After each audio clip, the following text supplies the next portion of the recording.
Hi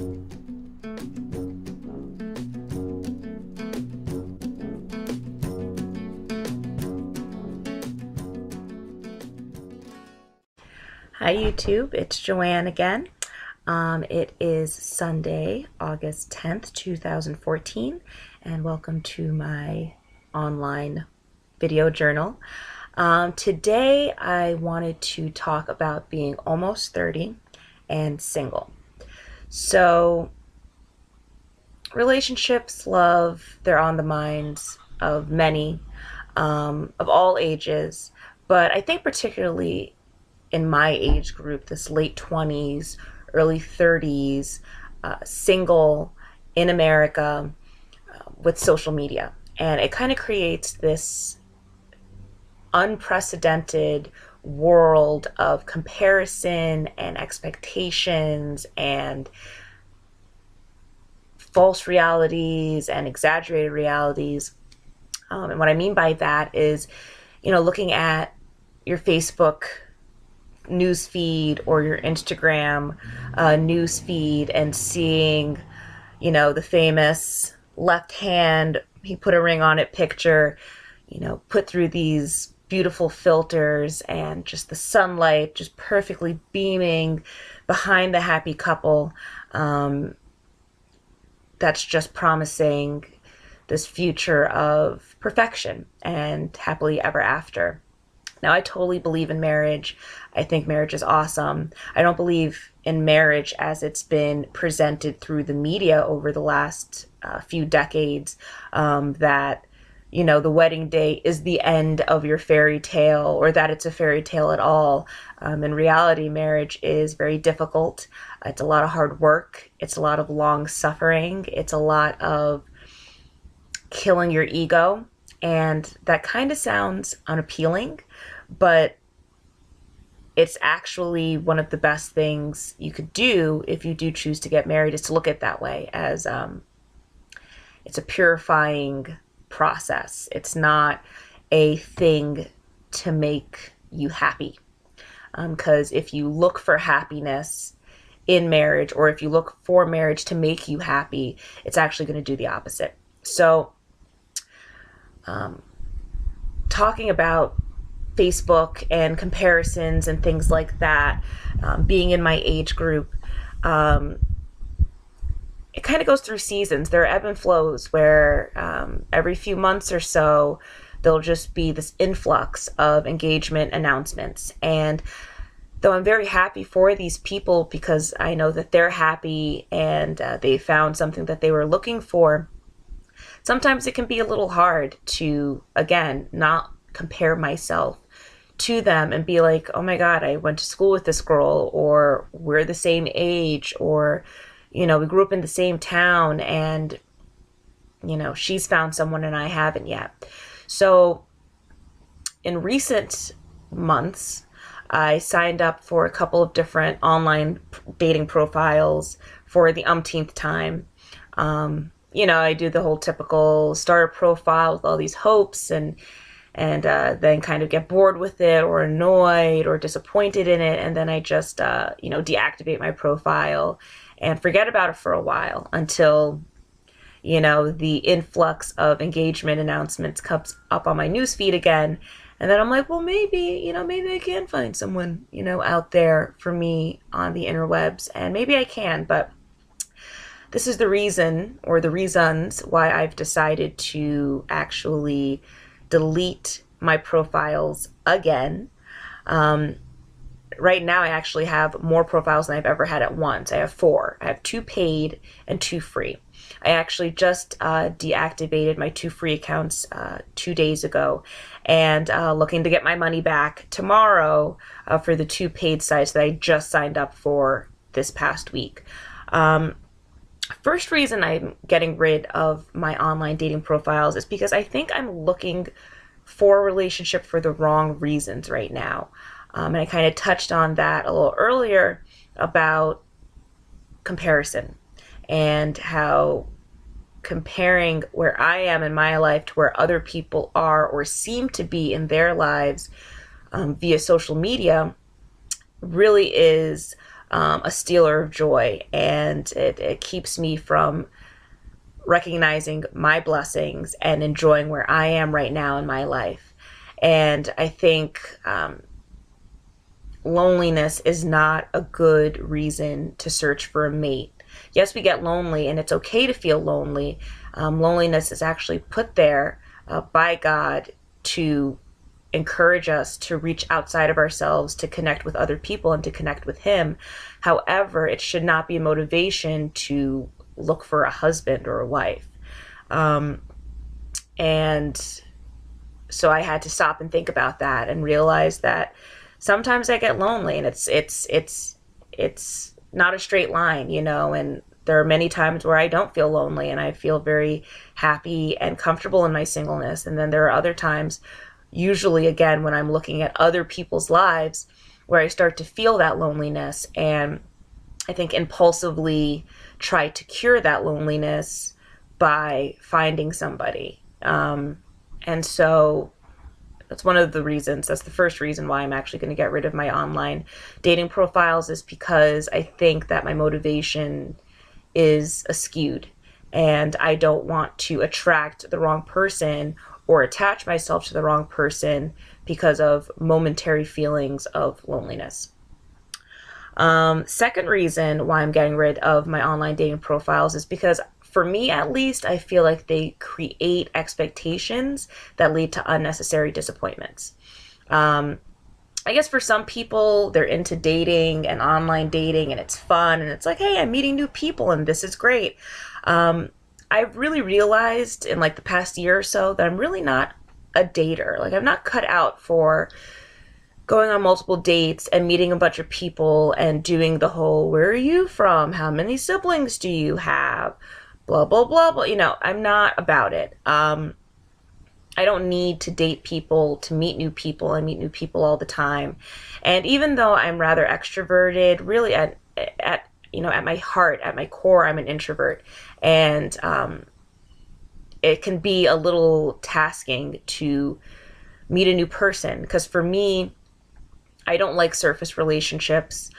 Sure, I have a lot of acquaintances that, I don't know super, super well, and I only see from time to time, but it takes a lot of energy for me to get to know a new person, because when I get to know someone, I really want to get to know them. And so I don't seek new connections on purpose, because I find them, through my just going through life. So I don't need to date as a way of meeting new people. And it's, for me, that doesn't seem like a fun way to do that. I think I'm too much of a sensitive person to just meet a guy and not have some type of hope that, hey, maybe there could be a connection here, and just look at him as someone new to meet. Because honestly, I don't really believe that guys and girls can just be friends anyway, at least not in the way that girls and girls and guys can be friends. So it creates this expectation, because I have this profile and every day I'm checking it to see if I've had any messages from any cute guys, and who's checked me out and that kind of a thing. And whenever I check my inbox and it's either empty or it's full of messages from people I do not want to speak to, I'm then disappointed. And if I didn't have that expectation of this magical email where the love of my life is going to pop up in, I wouldn't have a disappointment. So that's that. And then, because recently, on this last round of being on online dating profiles, it really has been like every single guy that I've been interested in has not responded to me, or has looked at my profile but has not made an effort to send me a message. And every guy who has messaged me, I've been completely uninterested in. And part of me has to be like, am I being too picky? Are my expectations unrealistic? Am I wanting too much? Should I be giving these guys a chance? But then I stop and I think, no. I'm not too picky. And I know that I'm not too picky. I'm not looking for unrealistic things in a partner. But I do know that my options are very limited because of my faith, because I am Christian, and because I rest my whole life on my faith. I'm looking for someone who does the same. And so that's immediately going to narrow down my choices. If I didn't care about the spiritual or religious beliefs of my significant other, then I'd have a much wider range of people to choose from, obviously. And maybe I'd be in a relationship right now. But then I stop and think, is that the type of relationship that I want to be in? And the answer is an implicit no. I've been a Christian for about 7 years now. And in the beginning, the faith of who I was attracted to was very unimportant. But the more that my faith has become important to me, the more I realize how necessary it is that I end up with someone who has the same beliefs, has the same perspective, has the same source of encouragement and strength. And it's in the Bible too, actually. 2 Corinthians 6:14 says to not be unequally yoked. And what that means is to not attach yourself to someone who isn't getting their strength from the same source, who is not on the same path as you are. And it makes sense, because when I think about being in a relationship with someone, I think about it being the most intimate human relationship in my life. A husband is a mix of a friend and a family member. He's a friend in the sense that I chose him and I didn't have to be with him, but he's family in the sense that once we're married, there's this covenant that we're in this together no matter what. And I can't just walk away from you the way I can walk away from a friend or a coworker or an acquaintance or a companion. So I imagine this to be my most important life relationship, is who I marry. And if I can't share the most important thing in my life, that is my life, with my life partner, what kind of a life can we have? Really, I mean, we're going to end up eventually just marginalizing each other, because, whether I pursue it or not, I'm going to want him to believe what I believe, and that's going to make him feel a certain way if he doesn't believe it, or if he's not ready to believe it. And it's not my job to make him believe it. Your faith isn't something that can be argued. You can't be argued into it. It's not like someone says something, it's like, you know what, I never thought about it that way. I'm going to dedicate my life to this now. It's something that really no human can control, only encourage. But I don't want to have to do that with my husband for obvious reasons. So that's my second reason, is that I've been feeling disappointment, and that's not cool. And feeling that disappointment is not cool. Third reason why I'm getting rid of my online dating profiles is because I realize I'm rather ambivalent about my state of singleness right now. It's like, yes, I want to be with somebody, and I know I don't want to be single forever, and I do want a family, and I do want a life partner, and I do want someone to share my life with and build a life with. However, I don't know if I'm ready to get that ball rolling right now. It's not to say that if I were to meet someone now, next month we'd be married, but, I don't want to be dating someone for 3-4 years before either one of us decides if this is the right person. Like, I don't think it takes much longer than a year. So I don't know if I'm ready to get that ball rolling. Like I said yesterday in my last video, my life is in such a limbo right now. I don't know where my work life is heading. I have to go back to school. I don't know how long I'm going to be in school for to get that bachelor's. I'm still living at home with my mom. That there are going to be plenty of videos about the struggles of that situation. I don't know where I'm going to live. There's too much up in the air for me to bring somebody into that.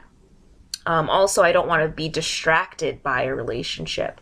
I went to Brazil for 5 weeks earlier this year, and I want to go back next year for 2 months. And I have to think that if I started a relationship with someone next year, are they going to be okay with me being gone for 2 months? Now, my ideal guy would be okay with it. He would understand. Maybe he wouldn't be thrilled about it, but he'd understand. And my like really ideal guy would be like, "Hey, I'm coming with you for a few weeks or for the 2 months," But again, it's such a big question mark that it's like, I don't even know if I'm ready to be in a relationship from a circumstantial point of view. I think that emotionally, spiritually, I am ready to be with somebody, to open myself up, to be vulnerable.